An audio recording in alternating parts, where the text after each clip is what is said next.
Третман за коса, арганово богатство. Со овој богат третман за коса со арганово масло од Мароко, на косата ќе и приредиме едно екзотично патување и волшебно доживување. Линијата за коса, арганово богатство, изобилува со арганово масло, богато со масни киселини, витамин Е, антиоксиданти, кои на косата и даваат екзотичен сјај, одлична исхрана и заштита. Како прва постапка во овој фантастичен третман за коса, арганово богатство, е нанесување на шампон за сува и оштетена и безживотна коса. Изобилува со арганово масло, кое со своите заштитни и антиоксидантни својства успешно се справува со штетните надворешни влијанија и смогот.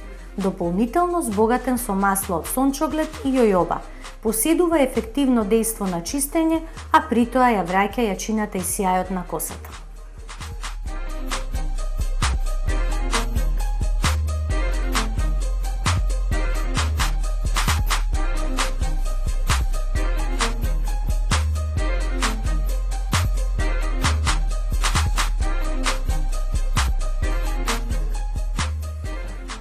Откако косата добро ќе ја исплакнеме, одиме со следната постапка, а тоа е нанесување на маска за коса, арганово богатство, за омекнување и лесно расчешлување. Идеален третман за третирана коса, која го загубила својот сјај и животна енергија. Додатоците од сончогледовото масло и од јојоба само го дополнуваат силното арганово масло и на косата и даваат извонредна мекост, лесна расчешливост, оставајќи ја добро заштитена од формирањето на слободните радикали.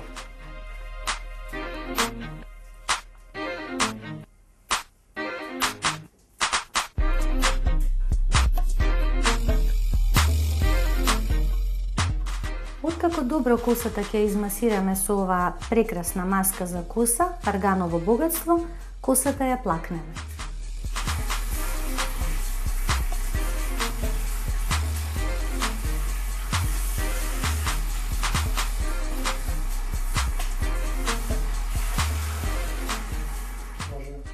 Како последна постапка е нанесување серум за коса, арганово богатство.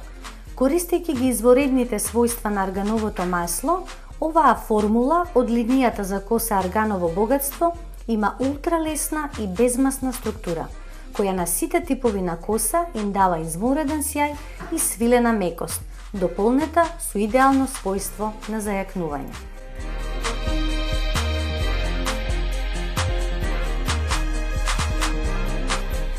Маслото го нанесуваме на влажна коса.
Како што најави во претходната емисија, денеска заедно со Нехар Травел ве водиме во Грција.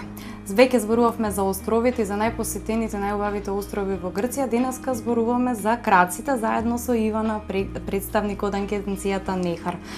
Денеска Грција е најпосетена туристичка дестинација, како што и статистиките покажуваат, и тоа највеќе од балкански македонски туристи. Од кога датира почетокот на туризмот во Грција? Во почетокот на 50-тите години за прв пат солуњаните отишле на Халкидики, на Трите крака. Во почетокот тоа биле само викенд посети, да потоа заземат како масовен туризам во текот на нивните годишни одмори. Кон крајот на 70-тите години за прв пат стапнуваат на Халкидики германците и австриците, а својата експанзија Халкидики ја доживува и до 1980 година. Па се до ден денес е број 1 посетена дестинација, посебно од нашите туристи, како што напоменавте. Така, што кажува вашата статистика, кој е најпосетениот од трите крака во Грција, кој е најпосетениот?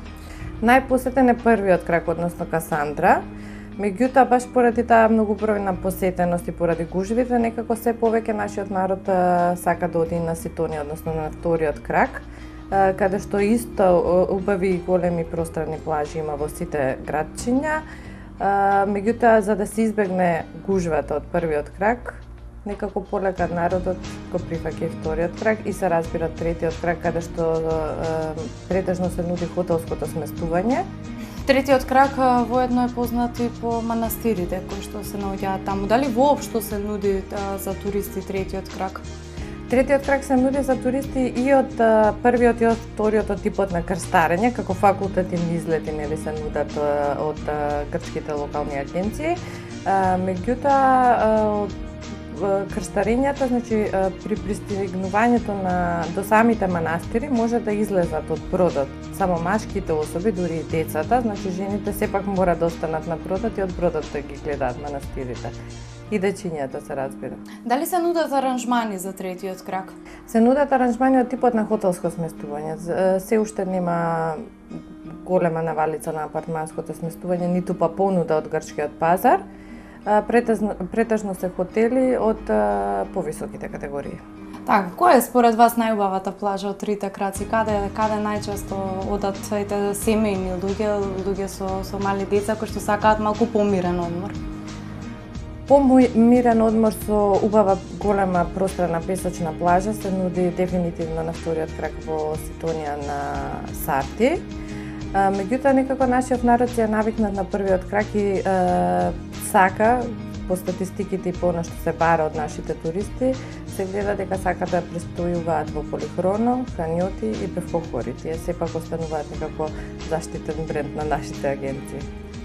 Грција и краците се дефинитивно избор најчесто на фамилиарните луѓе. Дали ноќниот живот изостанува од Халкидики, па тоа е причина зошто младите се повеќе се одлучуваат за островите, а не и за краците во Грција?